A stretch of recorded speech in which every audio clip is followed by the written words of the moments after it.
नमस्कार दोस्तों, आप सभी लोगों का बहुत स्वागत है डे नंबर 12 में। जो हमारा अगला अल्फ़ाबेट है वो है एस। ठीक है, तो आइए देखते हैं कैसे एस को बनाते हैं। एस में भी जिस तरह हमने ए पे ध्यान दिया था उसी तरह एस पे भी पॉइंट्स पे ध्यान देंगे कि ये जब लाइन हमारी जाती है और नीचे आती है तो वो लाइन के ऊपर वाले इस पॉइंट से आती है। फिर ये जब जाती है तो यहाँ इन दोनों के यहाँ नीचे से एक पॉइंट पर मिलती जाती है और इस पॉइंट से अंदर आती है इस तरीके से। तो हम अपने एस को जब बनाएंगे तो हम लोगों को इन पॉइंट्स को ध्यान में रखना है कि ये ऊपर से ही मुड़ गए, ये बीच से गए और ये वापस आए। ठीक है, इस तरीके से हमें अपना एस बनाना है।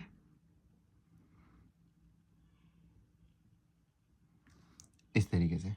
ठीक है, इस एस को बनाने में आप लोग क्या गलतियां करेंगे, आइए गलतियों की बात कर लेते हैं। आप लोग इसका लूप ये जो है बहुत बड़ा बनाएंगे तो फिर आपके पास नीचे का स्ट्रक्चर बनाने के लिए उतनी जगह नहीं रहेगी, तो ये वाली गलती आपको नहीं करनी है।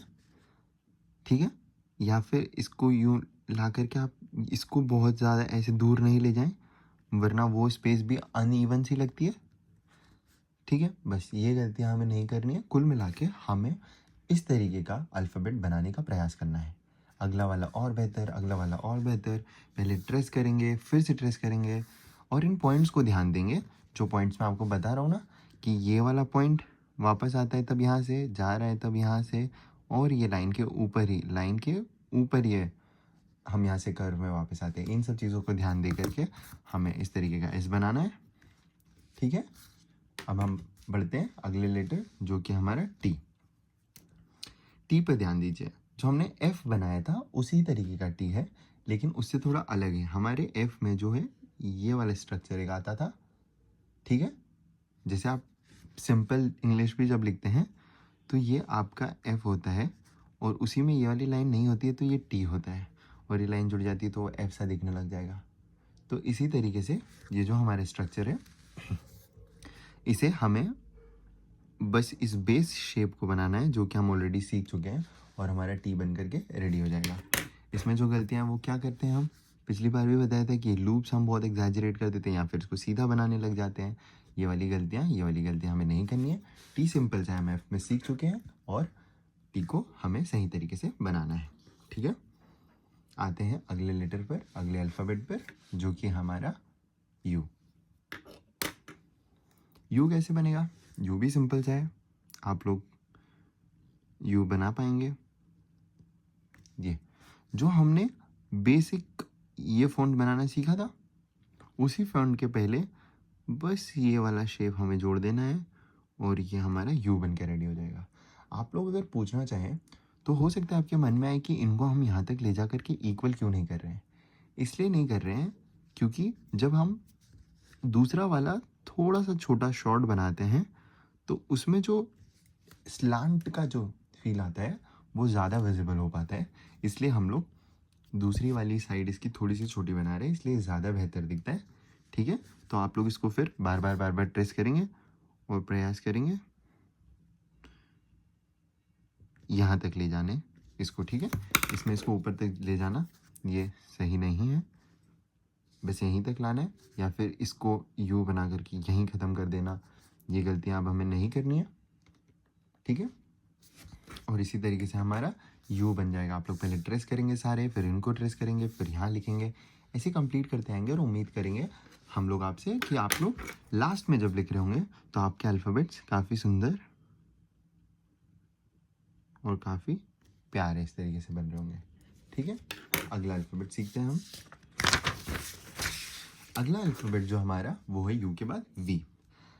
ठीक है, जैसे मैंने आप लोगों को स्मॉल वाले वी में बोला था कि स्मॉल वाला कर्सिव का वी जो है वो इस तरीके का होता है, लेकिन बच्चे जब जल्दी लिखते हैं तो क्योंकि ये शार्प नहीं है तो वो यू से कंफ्यूज हो जाते हैं फिर उसमें। ठीक है, इसीलिए सिमिलरली यहाँ वाले वी को भी हम इस लाइन को सीधा इस पॉइंट पर ला करके इसको यहाँ जोड़ देंगे, मतलब हम शार्प बनाएंगे। भले ही ट्रेसिंग उसमें नहीं दिया है लेकिन ये मिड पॉइंट तो आपको समझ आ ही रहा है ना। यहाँ से इसको स्ट्रेट ले जाएंगे इस लाइन को, और यहाँ पर इस लाइन को इस तरीके से ले आएंगे। ठीक है, और यही चीज़ हमें अच्छे से फिर बनानी है। ये हम आए और ये ऊपर गए और इस तरीके का हमारा वी बनाना है। ऑल्दो यही सही रहता है कि हम सॉफ्ट सा बनाएं, लेकिन फिर सॉफ्ट बनाने में हम लोग जब जल्दी में बनाते हैं तो इसको आप लोग यू से कंफ्यूज कर लेंगे, इसलिए रिकमेंडेड अब यही है।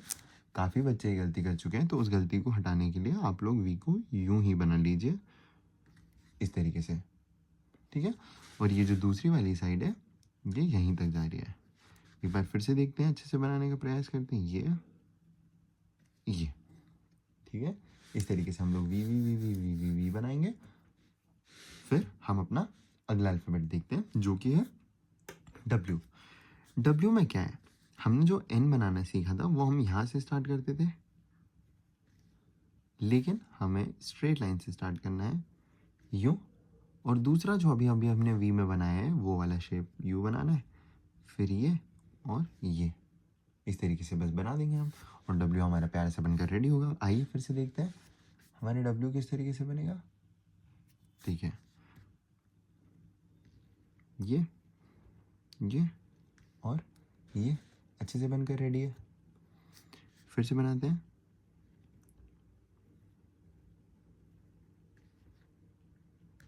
इस तरीके से हमारा डब्ल्यू बन जाएगा। तो आप लोग भी अपना डब्ल्यू अच्छे से बनाने का बार बार ट्रेस करके प्रयास करेंगे, और जो बेसिक गलतियां हैं जो हमारी डब्ल्यू बनाने में हो सकती है उन गलतियों को हम नहीं करेंगे कि इसे हम बहुत ऊपर ले जा रहे हैं, इस तरीके से नहीं बनाना है, फिर वो अजीब लगेगा। इधर से बड़ा लाना है और इधर की तरफ छोटे बनाना है, ठीक है।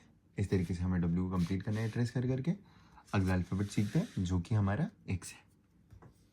आप लोग देख रहे होंगे कि अब अल्फ़ाबेट्स में बहुत ज़्यादा सीखने वाली बातें कम रह गई है और प्रैक्टिस करने वाली बातें ज़्यादा बन गई है। तो handwriting is more about practicing rather than learning.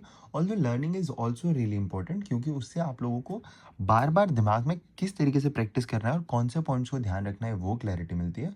लेकिन बार बार अच्छे से प्रैक्टिस करना ही is the key to success और to make your handwriting beautiful here in our case, ठीक है। आइए अगला अल्फ़ाबेट सीखते हैं एक्स, जो कि इस तरीके से स्टार्ट होता है, वहीं से इस तरीके से वापस आता है। फिर से देखेंगे, पहले हम लोग यहाँ से जा कर के यू बनाएंगे, फिर वहीं से कंटिन्यू करके ये वाला शेप बनाएंगे। जब आप लोग दोनों को मिला लेंगे तो फिर किस तरीके से बनेगा पूरा इस तरीके का। और ये आप प्रैक्टिस करेंगे तो बड़ी इजीली आप लोगों का भी बन पाएगा। इसमें हल्की सी गलती जो मैं देख पा रहा हूँ वो ये है कि इसको मैं ज़्यादा ऊपर ले आया हूँ, तो ये थोड़ा सा गलत है। आप लोग जब प्रयास करेंगे तो अगला वाला और बेहतर बनाना है और बेहतर बनाना है, इसी चीज़ को हमें याद रखना है। और ये इस तरीके से इसे आप बनाएंगे, ठीक है। जैसे मैंने बोला ये वाली गलतियाँ आप खुद भी जज कर पाएंगे कि कौन सी गलतियाँ हमें नहीं करनी है, ठीक है। इन लूप्स को बहुत ज़्यादा एग्जैजरेटेड नहीं रखना है ऐसे, या फिर इसे स्ट्रेट नहीं बना देना है ऐसे। ये गलतियाँ हमें नहीं करनी है। हम लोग कर्सिव लिख रहे हैं, स्लांटेड रखिए, पोस्चर सही, पेन सही, ग्रिप सही, और अच्छे से हम लोग उसे बनाएंगे इस तरीके से, ठीक है। और यहीं पर आपका ये वाला अल्फ़ाबेट भी होता है, और यहीं पर आप लोगों का डे नंबर 12 भी समाप्त होता है। आप सभी लोगों का बहुत बहुत धन्यवाद। मिलते हैं आप सभी लोगों से अगले लेसन में।